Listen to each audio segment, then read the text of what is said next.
इतना कीमती समय हमें दिया, इसके लिए बहुत बहुत आभार प्रकट करता हूं मैं। और मैं स्वागत के लिए अमित सर को चाहता हूं कि अन्नू भैया का एक जोरदार स्वागत किया जाए। जोरदार ताली अन्नू भैया के लिए। अन्नू भैया अभी कांग्रेस में वरिष्ठ कांग्रेस नेताजी हैं और वो हमेशा सक्रिय रहते हैं, चाहे वो युवा हो, चाहे वो सामाजिक कार्यक्रम हो। अभी हर साल वो वैष्णो देवी यात्रा का संयोजक है, जो हर साल यात्रा ले जाते हैं। और 15 अगस्त पर आप विचार नहीं मानेंगे, 15 अगस्त पर मानव भवन में एक बहुत बड़ा कार्यक्रम का आयोजन किया जाता है, तो अन्नू भैया के द्वारा किया जाता है। इसमें सांस्कृतिक कार्यक्रम होता है, इसमें बहुत से सिंगर गायक बहुत उपस्थित रहते हैं। वो जबलपुर में इतने सक्रिय हैं, उनके लिए जोरदार ताली अन्नू भैया के लिए।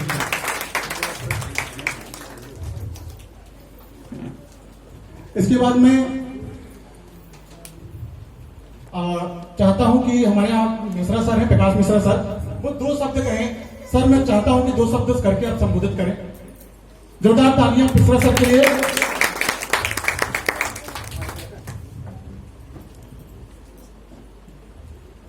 पहले तो मैं सभी को धन्यवाद कहूंगा, जो भी अतिथि यहाँ पे आए मैं उनको अपनी तरफ से तहे दिल से नमस्कार करूंगा।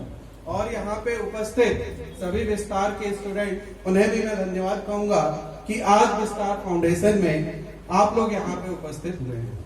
सबसे पहले मैं ये कहना चाहूंगा कि आज यहाँ बेस क्या है, हमें स्किल्स बनाना है। स्किल्स किसको बनाना है? इंडिया को स्किल्स बनाना है। तो कैसे बनेगा?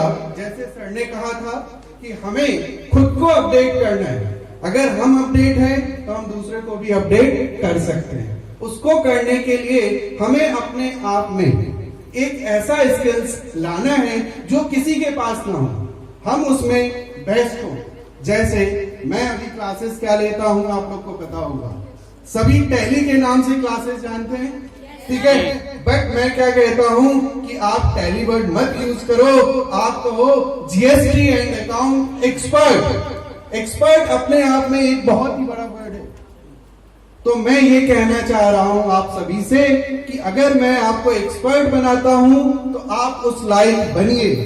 आप अगर उस लायक हैं तो हमें कुछ करके अपने आप में ऐसा स्किल्स लाएं जिससे हम इंडिया को अच्छे लेवल पे ले जाएं। आप देखोगे अधिकतर विदेशों में भी इंडिया के सबसे ज्यादा एम्प्लॉय हैं। क्यों हैं? क्योंकि हमारा स्किल्स कहीं ज्यादा है उनसे। तो बस मैं आप सभी से यही कहना चाहूंगा कि आप अपने आप में ऐसा हुनर लाएं और आगे बढ़ते रहें। धन्यवाद।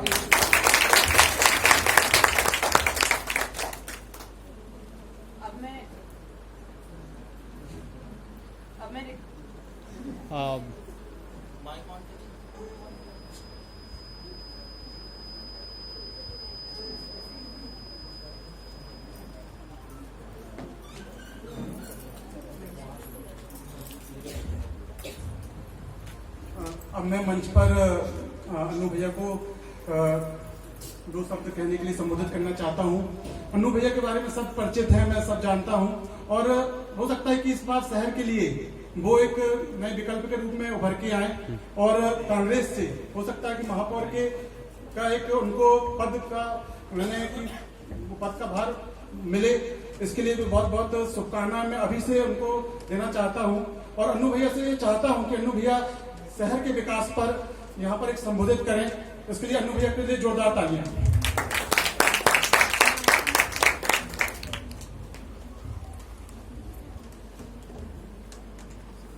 आपने 2 कॉन्ट्राडिक्टरी स्टेटमेंट दिए।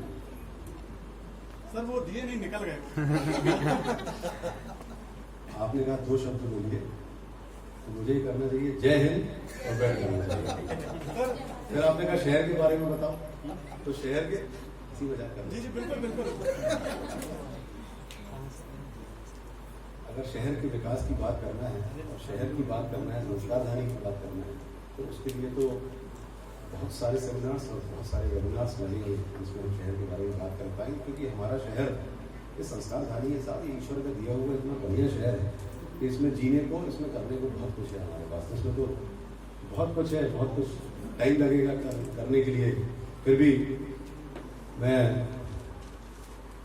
विस्तार फाउंडेशन के आज 3रा वर्ष है, आपको पूरे परिवार को, विस्तार फाउंडेशन के स्टूडेंट्स को, सभी को ढेर सारी बधाई देता हूँ, खूब सारी शुभकामनाएं देता हूँ और यही आप लोगों से अपेक्षा करता हूँ कि आगे आने वाले समय में आप लोग जो काम कर रहे हैं उससे बेहतर काम आगे करेंगे। सचिन बगरिया जी, अमित भाई, आपके यहाँ प्रकाश भाई कहाँ से मिले? दिल्ली पे उन्होंने समझाया सिखाया और चले गए।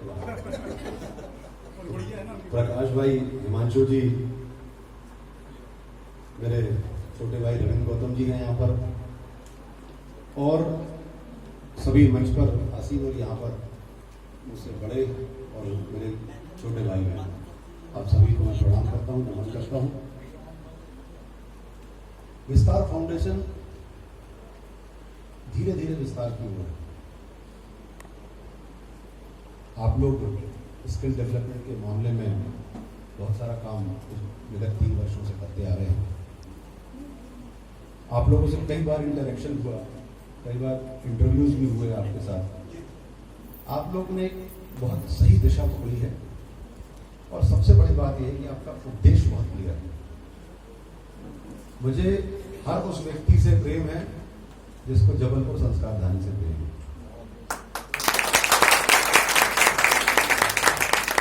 अगर आप जबलपुर से प्रेम करते हैं तो मेरे आप सबसे करीब हैं और मैं आपके लिए तन-मन धन से आधी रात को अगर जबलपुर शहर की कोई बात करना है, जबलपुर शहर के लिए कुछ करना है तो मैं आपके लिए हर समय तैयार हूं।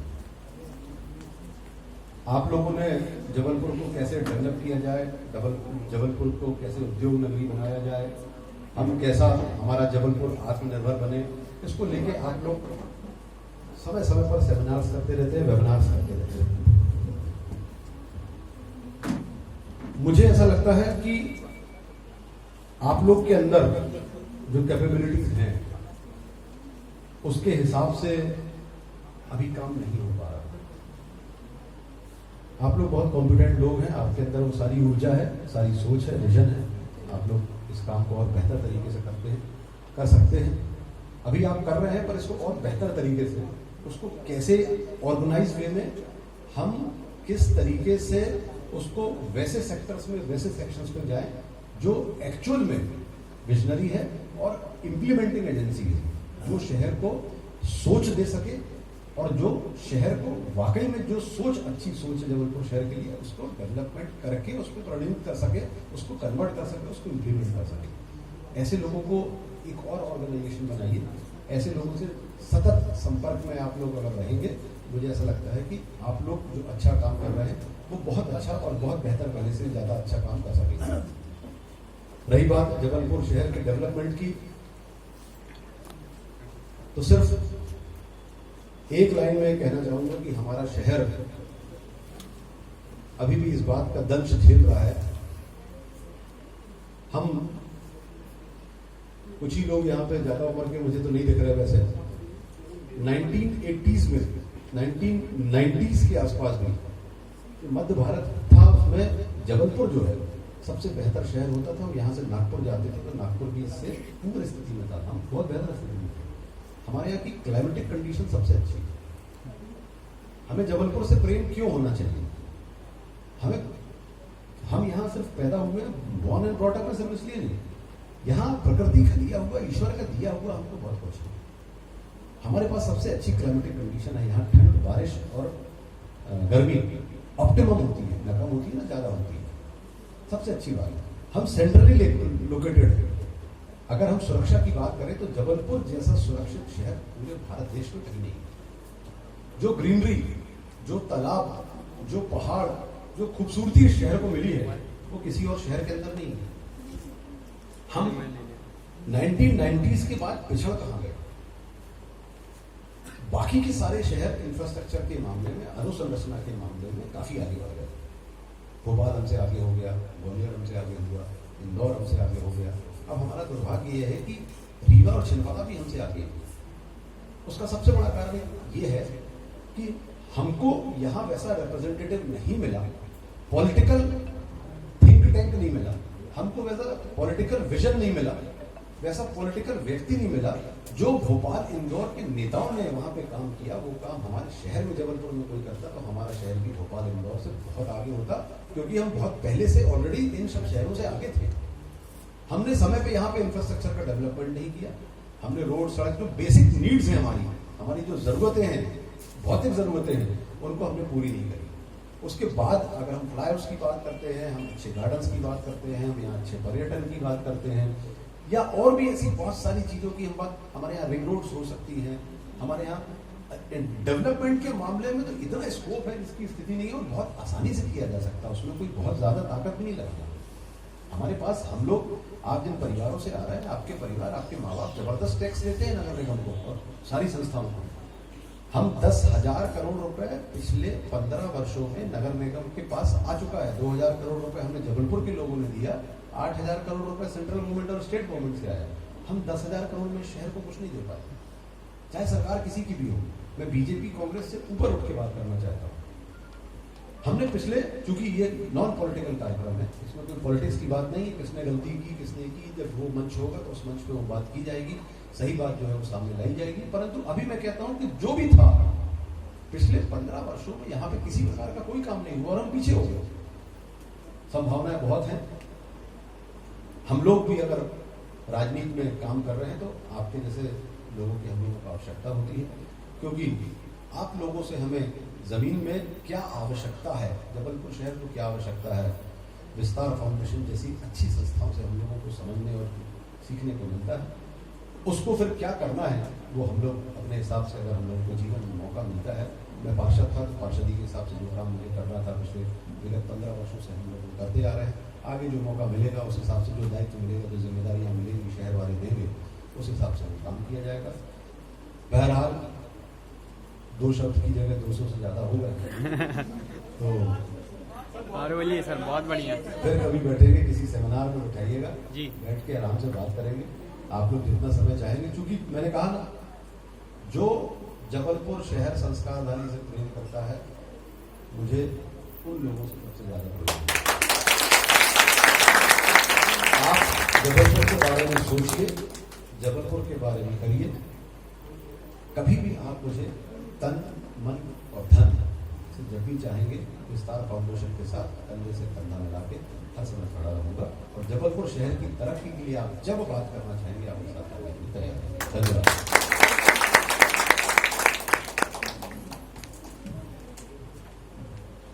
अन्नू भैया का मैं बहुत बहुत धन्यवाद करना चाहूंगा कि उन्होंने पूरी रूपरेखा स्पष्ट कर दी कि जबलपुर को क्या चाहिए, और ये मंच के द्वारा उन्हें बता दिया कि जबलपुर कहाँ पिछड़ा हुआ है। और मैं उनसे माफी भी मांगना चाहता हूँ, मैं बोलना कुछ चाहता था और कुछ शब्द निकल गए, माफी चाहता हूँ भैया। और ये सरस्वती जी के शब्द थे जो मेरे मुंह से अपने आप निकल गए, तो हो सकता है कि भविष्य में ये शब्द कल्पना बन के उभरे। तो इसके लिए बहुत बहुत अन्नू भैया जी का बहुत बहुत धन्यवाद करना चाहता हूँ कि उन्होंने अपना कीमती समय निकाला और हमें मार्गदर्शन दिया। एक बार जोरदार तालियां अन्नू भैया जी। इसके बाद मैं मंच पे मैडम जी को बुलाऊंगा, वो अवार्ड फंक्शन देंगी अपने अतिथियों के द्वारा।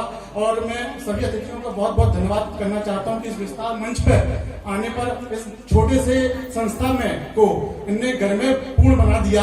ये छोटा सा संस्था एक बहुत बड़ी संस्था के रूप में उभर गई है। ये जब मंच पे हमारे माननीय गौतम भैया, अन्नू भैया, सनी दीक्षित और सर जी बैठे हैं, तो बहुत बहुत धन्यवाद। इस मंच को छोटे से बड़ा करने के लिए बहुत बहुत धन्यवाद।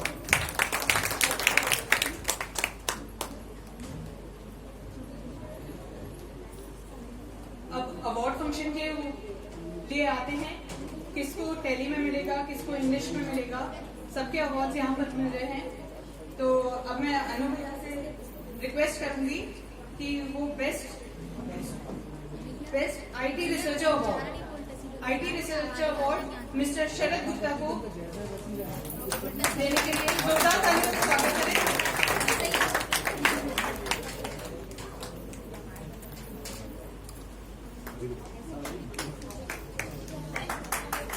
Best IT researcher award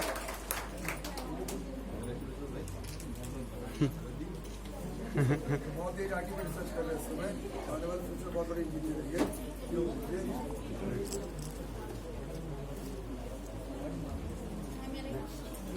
next आ रही है आईटी रिसर्चर अवार्ड, नहीं आईटी अवार्ड फीमेल कैटेगरी, आकांक्षा बंसल।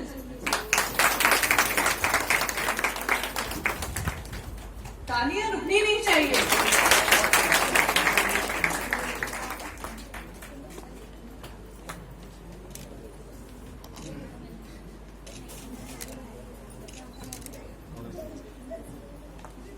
जोरदार तालियां। जोरदार तालियां।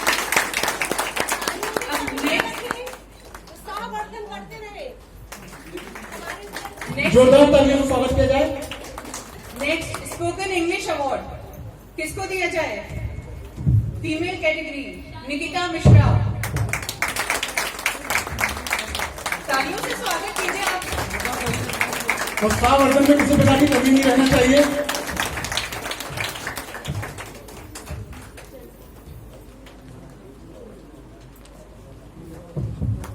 जोरदार तालियां। इसके बाद Tally best student award Shalini Patel.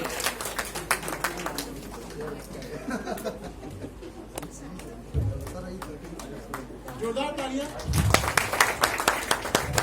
ये वो छात्र हैं जो संस्था पे पूरे समर्पित रहते हैं और अपने काम में भी समर्पित रहते हैं। इसके बाद नेक्स्ट टेली अवार्ड जाता है निकिता को, भावना सिंह ठाकुर।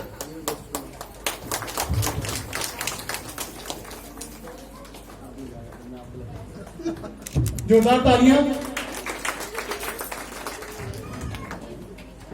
अब एक ऑलराउंडर अवार्ड जा रहा है, बेस्ट स्टूडेंट अवार्ड, वो है रोहित मिश्रा जी। रोहित मिश्रा जी को बहुत जोरदार तालियां मैं आपको बताना चाहता हूँ। ये जबलपुर हलचल पेज पर भी अपना पूरा इंटरव्यू चलाते हैं और हमारी संस्था को पूरा जितना बढ़ाने में योगदान देते हैं। ये ऐसे स्टूडेंट हैं जो पूरे समर्पित रहते हैं। जोरदार तालियां।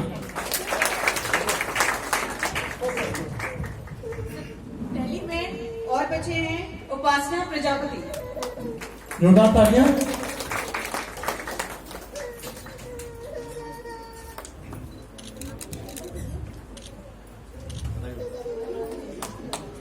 इसके बाद मैं संतोष जी को बुलाना चाहता हूँ। आईटी के लिए संतोष कुमार राजपूत। सभी क्षेत्रों में अवार्ड दिए जा रहे हैं और सभी स्टूडेंटों को छांट कर दिए जा रहे हैं। इसके बाद मैं टेली बेस्ट स्टूडेंट में हमारी संचालन कर रही मैडम अग्रवाल मैडम जी को बुलाना चाहता हूँ। जोरदार तालियां।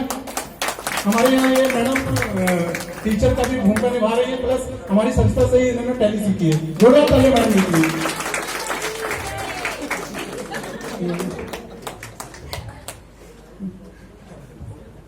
जी इसके बाद मैडम अपना दूसरे कार्यक्रम निभाएंगी। बस 5 मिनट का समय और चाहता हूं भैया, 5 मिनट का समय। मैं हिमांशु दीक्षित जी से अनुरोध करूंगा कि वो 2 शब्द कहें। हिमांशु दीक्षित जी के लिए बहुत बहुत तालियां।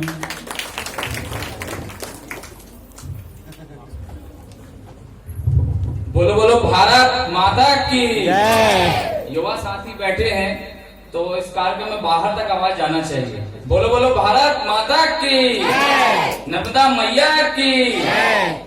आज विस्तार फाउंडेशन के स्थापना दिवस पर मुझे बुलाया गया। मैं बहुत सौभाग्यशाली अपने आप को महसूस करता हूं कि इस कार्यक्रम में, चूंकि मैं भी आपके जैसा ही युवा हूं और आपके बीच का ही साथी हूं, मैं बहुत बहुत शुभकामनाएं देता हूं स्थापना दिवस की अमित सर एवं सचिन सर को। और हमारे मंचा सिंह बैठे हुए हैं, परम सम्मानीय अन्नू भैया, जो को उनको मैं बहुत पहले से जानता हूं और उनके साथ मैं पार्टी को अपन यहाँ बात न करके मैं उनसे व्यक्तिगत भी जुड़ा हुआ हूँ। और हमारे बड़े भाई रविंद्र गौतम जी भी यहाँ बैठे हुए हैं, उनसे मैं व्यक्तिगत जुड़ा हुआ हूँ। पार्टी से मतलब इसका कोई सरोकार नहीं है, व्यक्तिगत तौर पे उनका मुझे मार्गदर्शन एवं आशीर्वाद हमेशा मिलता रहता है। और मैंने उनके मार्गदर्शन से भी एनजीओ में काम किया हुआ है। एवं आर.के. वर्मा जी बैठे हुए हैं हमारे बीच में, परम सम्माननीय सर, मैं आपका भी बहुत बहुत स्वागत वंदन अभिनंदन करता हूँ। मैं चूंकि यहाँ सब बातें हो चुकी हैं सब विषय को लेकर, तो मैं ज्यादा तो नहीं बोलना चाहूंगा क्योंकि युवा साथी हमारे बड़े देर से बोर हो रहे हैं। तो मैं केवल इनसे एक चीज बोलना चाहूंगा कि आप जहां भी काम करें, जिस भी फील्ड में काम करें, पूरा 100% ईमानदारी और दिल से काम करें। आपको उस लक्ष्य तक पहुंचने में कभी कोई दिक्कत की परेशानी नहीं होगी। तो सभी से मेरा एक निवेदन है, जितने भी यहाँ साथी बैठे हैं, कि आप अपने लक्ष्य को मानकर उस पे काम करें, आपको सफलता जरूर मिलेगी। और आपको जब जब मेरी जरूरत पड़े, चाहे तन मन धन, सदैव मैं आपके साथ हूँ और आपके साथ कंधे से कंधा मिलाकर मैं कार्य करूंगा। इस कार्यक्रम में मुझे बुलाया, बहुत बहुत धन्यवाद एवं ढेर सारी सबको शुभकामनाएं। भारत माता की।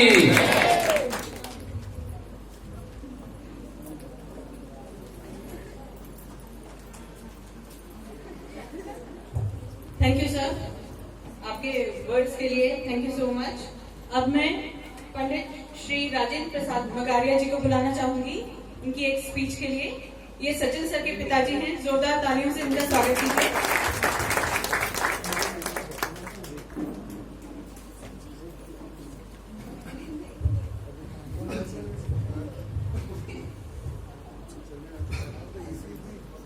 गुरुर् ब्रह्मा गुरुर्विष्णु गुरुर्देवो महेश्वरा गुरु साक्षात परब्रह्म तस्मै श्री गुरुवे नमः। विस्तार फाउंडेशन संस्था का आज स्थापना दिवस है और विस्तार स्थापना दिवस मना रहा है। गर्व की बात है कि अतिथियों में माननीय वर्मा सर, गौतम जी, अन्नू भैया, दीक्षित जी और मिश्रा सर। तो मैं थोड़ा सा समय ज्यादा ले सकता हूँ, नहीं ले सकता हूँ, ये आपके ऊपर निर्भर है। अभी मां नर्मदा जयंती हुई, समय देने वाला तो आपको मिलेगी, आपको सबसे ज्यादा मिलेगा। वो अभी मां नर्मदा जयंती हुई है, उसमें एक भजन गाया गया, मैंने पूरे भरोसे भंवर में नैया डाल दी। लिखने वाले ने लिख दिया नर्मदा जयंती के दिन हर इंसान के मन में एक बात बहुत अच्छी उठती रही और जहां तक मैंने सोचा उस सोच को आपके सामने प्रस्तुत कर रहा हूं कि भरोसे में तो डाल दी उनने, तो हमें भी किसी न किसी के भरोसे पे अपना जो भी काम कर रहे हैं उसको डालना तो पड़ेगा। परंतु हम उसको भंवर में नैया डालने के बाद हमको कर्म अपना करना पड़ेगा। भगवान के भरोसे अपनी नैया डालेंगे और विस्तार फाउंडेशन में जो हमको आज सिखाया जा रहा है, हम अभी बैठे हैं और कल आपकी जब क्लास शुरू होगी उस क्लास में आपको वहां पे खड़े होके बैठ के जो सर बता रहे हैं अपने मन को वहां पे रखना पड़ेगा। क्या होता है, मैं आपको एक बात बताऊं, मैं मॉडेलियन 72 हूँ। मेरे साथ में डॉक्टर धीरावाली, डॉक्टर जामदार, डॉक्टर शरद ज्योति, ये सब लोग पढ़े। मेरे में क्या कमी रही कि ये लोग इतने ऊंचे पद पर चले गए। उतना पैसा मेरे पिताजी खर्च करते थे, वो समय मेरे को दिया जाता था, वो ड्रेस दे दी जाती थी। उसका कारण मैंने समझ में आया कि मैंने जिस समय वो चीज मेरे को पढ़ना थी उस समय मैंने ध्यान नहीं दिया, गाड़ी आगे बढ़ गई। आज उनके साथ में देखे फिलहाल मैं अपने आप को खुश समझता हूँ कि वो मेरे साथी हैं। तो इस तरह से मैंने कहा कि आपको भरोसा तो रखना है, परंतु अपने समय में हम आज कहाँ खड़े हैं, वर्तमान को हमको बनाना है। कल हम ये ना सोचे कि जब हमारा समय आया था तो हमने उसको भविष्य के लिए कुछ नहीं कर पाए। वर्तमान आपका भविष्य बनाएगा। इसलिए वर्तमान में जहां हम बैठे, जिस जगह जिस उद्देश्य के लिए खड़े हैं, वहां पे हम उसको समझें। दूसरी बात एक चीज और कहूंगा मैं कि जगत बहादुर सिंह अन्नू जी, अब कहेंगे कि उन्हीं का नाम क्यों ले रहे हैं भाई, अभी मैंने एक गायक का नाम लिया, अब भैया जी का नाम लिया।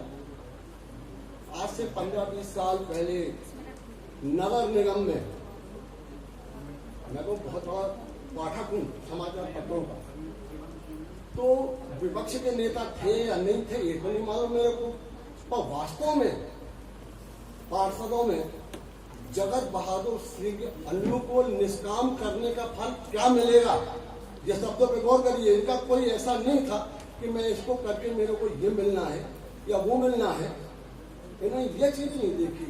इनसे भी हमें एक सीख मिलती है। माँ वैष्णो देवी यात्रा हम आपसे पैसा लेते हैं, वो ऐसा नहीं है कि अपने पास चले जाते हैं, हम आपसे पैसा लेते हैं, परंतु उस यात्रा को 15-20 साल से आप चला रहे हैं। आप पूरे शहर या पूरे मध्य प्रदेश में यही कहा जाता है कि विजय संचालन कर, इस चीज में उनका कोई निष्काम भाव से कर्म रहा है। आज भी वो जहां जैसी सेवा बनती, जहां तक मेरे ख्याल अभी कोरोना महामारी आई तो करने वाले को अपने आप लोग पूछते हैं। मैं किसी बात को यहीं पे एक हंसी मजाक में लेता हूं, सब्जेक्ट को बदलता हूं कि एक बच्चे से उनके शिक्षक ने पूछा कि बेटा बड़े होके क्या बनोगे? बोले सर जी बड़ा होके मैं नेता बनूंगा। नेता बन के क्या करोगे? बोले सर जन्मदिन मनाऊंगा। तो आज के समय में क्या करना है, क्या नहीं करना है, कौन हम, किसको हमें प्रतिनिधित्व देना है, इसके बारे में सोचना पड़ेगा। आज मैं शहर की बात करता हूं। शहर संस्कार धानी कहलाता है। एक ने पूछा भैया छोटा फुहारा कहाँ है? ना छोटा फुहारा कहाँ है? तो आप दमोह नाके से जाना, वहां जाना, रामलीला होती है, वहां किसी से पूछना छोटा फुहारा कहाँ है? उनका भैया चलेगा, बोले छोटा फुहारा कहाँ है? बोले कहाँ है छोटा फुहारा? ये सब्जी बिक रही सड़ी, ये चक्कर जो है ये छोटा फुहारा है। ये इतनी छोटी छोटी विकास की धाराएं हमारे जबलपुर में ब्रेक हो गई। 3 पत्ती नाम से शहर को जाना जाता है, ऐसा जहाँ की केंद्र है, नगर निगम है, राजनीति होती है वहां पे। ठीक है, 3 पत्ती को यातायात के हिसाब से आपने हटा दिया, परंतु कहीं सिंबॉलिक उसको 3 पत्ती देना था। दूर से आदमी खड़े होकर देखता 3 पत्ती वो है। यहाँ तो ये हाल है साहब, किसी ने पूछा क्षमा करना भाजपा का कार्यालय कहाँ है? भाजपा का कार्यालय कहाँ है? भाजपा का कार्यालय देसी शराब की दुकान है, उसके सामने है। ये चीजें हैं, ये चीजों को अलग करना पड़ेगा। जहां मंदिर बना है हमें सामने देसी शराब की दुकान को हटाना पड़ेगा। जरूरत से ज्यादा बोल गया, धन्यवाद। यदि किसी ट्रेन के पायलट को दी जाती है तो अमित बोस को मैं बहुत बहुत बहुत दिल से जोड़ना चाहिए। ये बेटे के समान है। तो कभी कभी हमसे आशीर्वाद भी लेते हैं तो हमारा आशीर्वाद इनको सार्थक होता है या नहीं, ये आप अतिथि लोग सवाल बता रहे हैं। और जो उसका गाल है सचिन, वो पीछे से बराबर उस ट्रेन को कैसे हरी झंडी कहाँ देना है वो संचालित कर रहा है। मेरा विचार है ये गाड़ी आप जैसे स्टूडेंट रूपी डब्बे से पूरे मध्य प्रदेश में हम अतिथियों के आशीर्वाद से एक नया आयाम काम करेगी। इन्हीं शब्दों के साथ मैं अपनी 2 मिनट का समय 5 मिनट में करके सबको धन्यवाद देते अपनी बात कहते। मैं